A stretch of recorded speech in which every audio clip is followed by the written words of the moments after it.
The 1/64 scale Dyno Xtreme Model Kit features a 2-car garage to measure and test your turbo speeds, and a huge display window.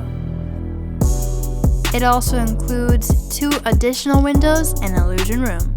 This model is perfect to display your Hot Wheels in style. Who's ready to build?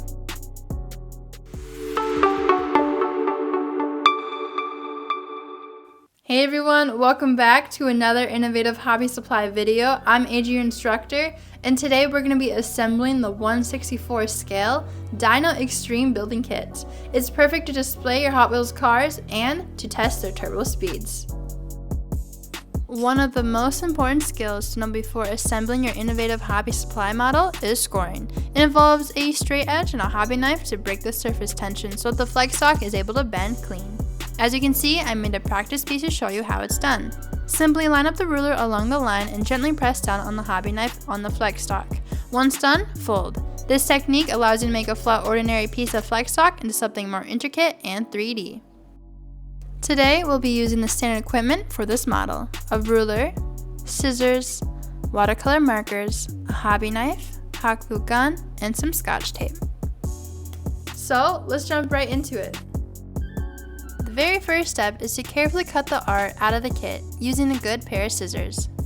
I highly recommend grouping the smaller and bigger items into groups to avoid losing anything important. For the add-on parking lot, cut the white outer edges off, including the main base.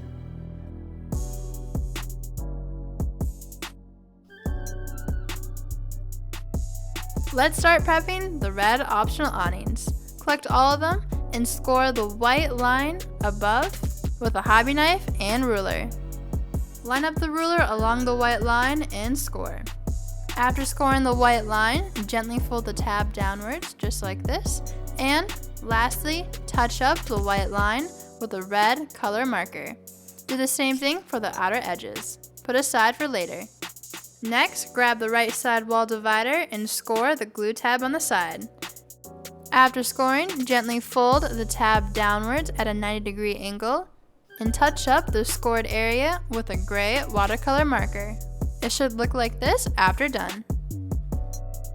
Moving forward, let's prep the front wall. Score the 2 side glue tabs with a hobby knife and ruler. Fold the glue tabs at a 90-degree angle and touch up with the black watercolor marker on the scored seams and the outer edges. Now it's time to remove both front garages. Use a good pair of scissors to create slits on both sides of each garage, then use a hobby knife to cut the top of the garage off. It should come off easily just like this.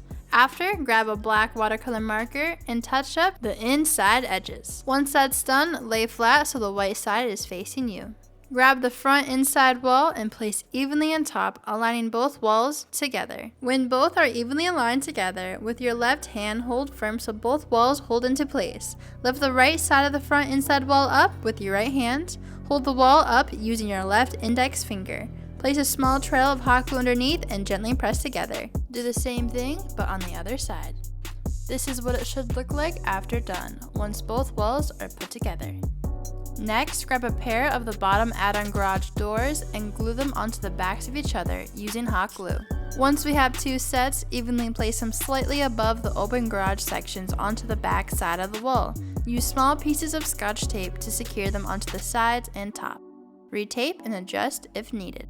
Moving forward, let's secure the 2D add-on sign to add more realism and depth to the wall. Place hot glue evenly around the original art towards the inner sides, and evenly place the add-on sign on top. This is what the front wall should look like after done. Put aside for later. For the next step, let's prep the back wall.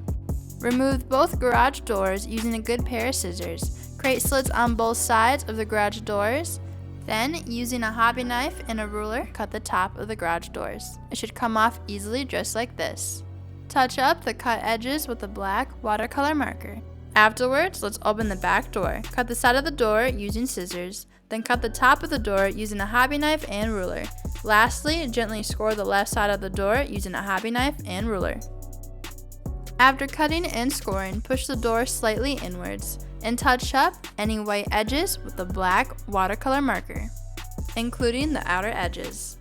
For the next step, grab the back inside wall and remove the back door, using a good pair of scissors for both sides and then using a hobby knife for the top. Carefully and evenly place the back inside wall onto the back side of the back wall. There should be some empty space on the left side and slightly on the top. This is what the back wall should look like after both back walls are secured together. Flip over so the front side is facing you and secure the 2D add-on sign onto the original art using hot glue.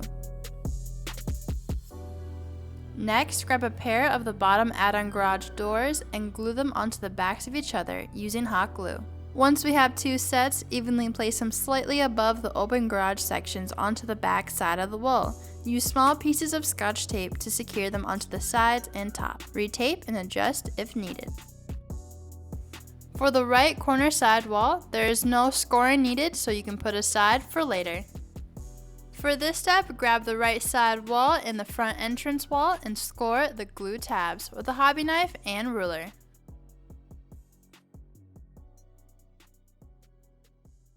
After scoring the glue tabs, fold gently downwards and touch up the scored seam with the black watercolor marker. Make sure to touch up the outer edges as well. Let's remove the inside part of the window on the right side wall. Starting from the bottom of the wall, line up the scissors with the inside of the window. Avoid cutting the side and the top window frames at all times. Once the sides are cut, cut the top using a hobby knife and ruler. The inside part should come off easily. It should look like this once done.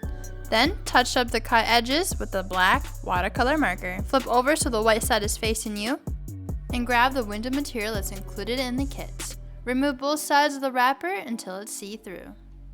Place on top of the window open section, and use Scotch tape to secure.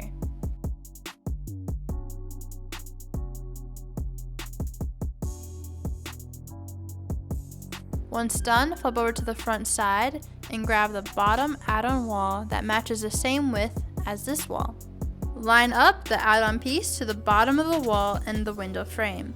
Once lined up, hold firmly with one hand and lift up gently the opposite side. Place a small trail of hot glue underneath and gently press down. Once that's done, secure the other side using the same steps. It should look like this after done. Put aside for later. If you haven't done so yet, score the glue tab onto the front entrance wall with a hobby knife and ruler. After scoring, gently fold the glue tab downwards and touch up the scored seam with a black watercolor marker. Make sure to touch up the outer edges as well. Now let's open the front entrance door. Cut the middle of the door open with a pair of scissors, stop at the top, cut the top of the door using a hobby knife and a ruler. Score the two sides with a hobby knife and ruler and gently push open. Slightly close the doors so they are barely opened. It just adds a very nice and small realistic feature. On to the next step, let's glue the 2D add-on sign onto the original sign. Place hot glue onto the original sign. Place the 2D add-on sign evenly on top. Put aside for later. Grab the office illusion room and score the two white lines on the sides with a hobby knife and ruler. Gently score when doing this because when we fold inwards the tabs, we do not want the tabs to break. Gently fold. Touch up the white scored areas with a gray watercolor marker. This is what it should look like once done. Put aside for later. Let's move on and grab the left side wall. Score the glue tab on the side with a hobby knife and ruler. Fold the tab gently downwards and touch up the white scored seam with a black watercolor marker. Remove the inside part of the window using scissors to create slits on both sides. Then cut on the top using a hobby knife and ruler. Make sure to avoid cutting the window frames at all times. Touch up the cut edges with a black watercolor marker, including the outer edges. Flip over so the white side is facing you and grab a window material that you have cut for this open window section, so it overlaps slightly on the sides and the top. Use Scotch tape to secure the window material onto the back of the wall. Once done, flip over to the front side and grab the bottom add-on wall that matches the same width as this wall. Line up the add-on piece to the bottom of the wall and the window frame. Once lined up, hold firmly with one hand and lift up gently the opposite side. Place a small trail of hot glue underneath and gently press down. Once that's done, secure the other side using the same steps. Put aside for later. Then grab the left side inside wall and remove the white section in the middle, using a hobby knife and ruler. The white section should come off easily, just like this. Now let's glue the add-ons. Grab the matching art and place hot glue onto the original art. Then evenly place it on top, just like this.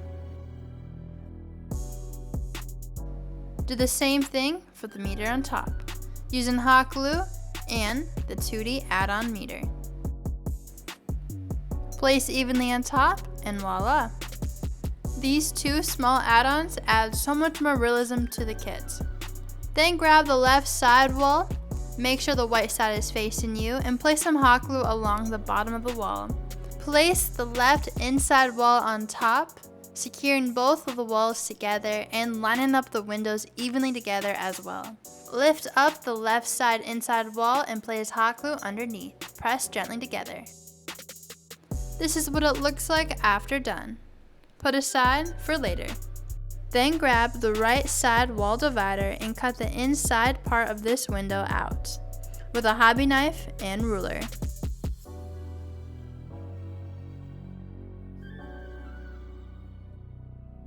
Push slightly inwards and it should come off easily, just like this. And put aside for later. Grab the right corner side wall and remove the inside part of the window using a hobby knife and a ruler. You can also use scissors to create slits on both sides of the windows if you are more comfortable cutting this way. Then use a bottom add-on wall that is the same width as this wall. Once the inside part is removed, use a black watercolor marker to touch up the outer and inside edges. Grab the right side wall divider, making sure the white side is facing you. Use a black watercolor marker to draw on the outside edges of the window. It should look like this once done. From the window material that you have, cut a small piece that slightly overlaps all sides of this window open section. Unwrap both sides until it's see-through. Lay on top evenly and place some scotch tape to secure to the back of the wall. Grab the right corner side wall and place it on top evenly towards the left side of the right side wall divider, lining up both of the windows together. When flipping it to the other side, you should have some room on the right side right here. To glue the walls together, hold one side at a time and lift up with the other hand. Place glue underneath and press together. This part is totally optional, but I totally recommend. I grabbed the blue shelves, I cut it a little smaller, and then I added it right there in between the garages just to add some more realism to the kit. As you can see on the base, there are 4 generators. We have 4 add-on generators that we can use. They are 3D and it adds so much more realism to the kit.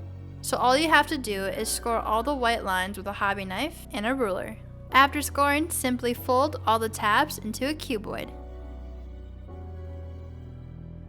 Touch up the white scored seams with a blue watercolor marker. I highly recommend gluing one side at a time by placing glue on the inside and then gently putting the tab on top of it, so no glue is shown through the outside. Once that's done, grab the base again and place glue onto the bottom of a generator and then place it onto the original art. And there we go, we have 4 realistic looking generators. Not only was it easy, but it also added so much depth to the base. This step is also optional, but I highly recommend it. Grab the add-on vents, place some glue onto the original art, and then place the 2D add-on vent on top evenly. Do this to all 4. Do the same thing to the yellow and black striped bumper. Place some glue onto the original art, and then place the 2D add-on bumper on top evenly. Make sure before adding any add-on to the base or kit that you are touching up the outer edges with a correlated watercolor marker. On the right side wall divider, I decided to add some red toolboxes to add some more detail. And put aside for later. Now it's time to glue the front wall onto the base. I highly recommend to touch the white line on the base where the garage doors are opened with a gray watercolor marker. Line up the wall with the white line and place a small amount of hot glue behind the wall. Hold until dried completely. This is what the wall should look like once it's secured to the base. Rotate the building so the front wall's left side is facing you. Place a small amount of hot glue along the glue tab and place the left side wall evenly together. Then line up the left side wall onto the white line and place some hot glue behind it. Hold until dried completely. For the corners, I've created a perfect solution to cover the glue tabs. Grab the 2D add-on air vent tubes and glue them right on top. Clean and effective. After, grab the right side wall and connect it to the front wall's glue tab by placing glue onto the glue tab and then lining up both walls evenly together. Then place a small amount of hot glue behind the wall, lining up the wall with the white line on the base. Place an air ventilation tube in the corner using hot glue, and there you go. I am so excited to see the building coming together. Now let's move on to the front wall. Let's glue it against the right side wall using the glue tab against the front entrance wall. Place glue along the glue tab and line it up between the right side wall and the do not score glue tab, just like shown in the video. After the front entrance wall is secured to the right side wall, place some hot glue behind the wall and line it up onto the white line. Grab the actual right side wall and place hot glue along the glue tab. Connect both the right side wall and the front entrance wall together. Then place some hot glue right behind the wall and line it up with the white line. On to the next step, grab the office illusion room and place it directly behind the right side wall window. I added some glue right behind the front entrance wall and secured the office illusion room tab against it.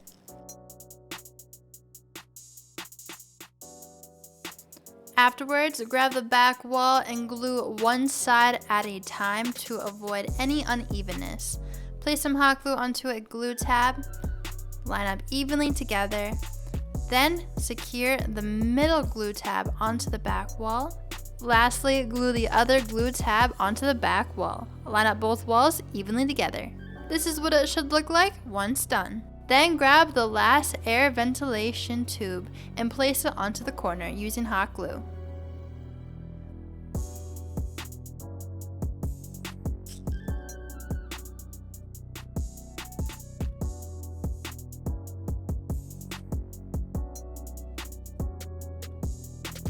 Now let's create some realistic looking bushes from the landscape moss that's included in the kit. Place some hot glue onto the original art here. Then place a small clump of landscape moss on top. Do this to all four.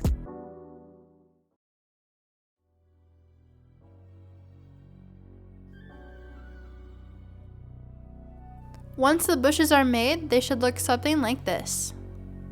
On to the next step, grab the parking lot add-on base and place it behind the building. Place some hot glue along the parking lot bumper. Then place a 2D add-on parking lot bumper on top. Do this for both parking lot spaces. Moving forward, place the roof evenly on top of the building. Grab the optional red awnings and place them above the garage doors, including the two big windows on the sides. Use hot glue to secure and place evenly on top. Make sure you are using the correct width awning for the garage doors and the windows. These red metal looking awnings add so much more realism to the kit and a pop of color. You can glue the awnings however high you would like, just make sure they're all applied at the same height. Grab all the 4 roof add-on vents and place hot glue onto the original vents. After placing glue on top, place the 2D add-on roof vent evenly on top, just like this. Super easy, and it adds a nice touch of realism. The 1/64 Scale Dyno Xtreme model is a level 3 skill kit and will take approximately 2 hours to complete. Once this model is assembled, it is plenty rugged and will give any hobbyist many years of enjoyment for displaying on your racetrack layout. You can get this model and many others on innovativehobbysupply.com. Thank you for watching today's video. I hope you enjoyed it as much as I did. Make sure you like and subscribe down below. If you need any other information, including the written instructions for the building that we just assembled today, make sure you check out our website at innovativehobbysupply.com.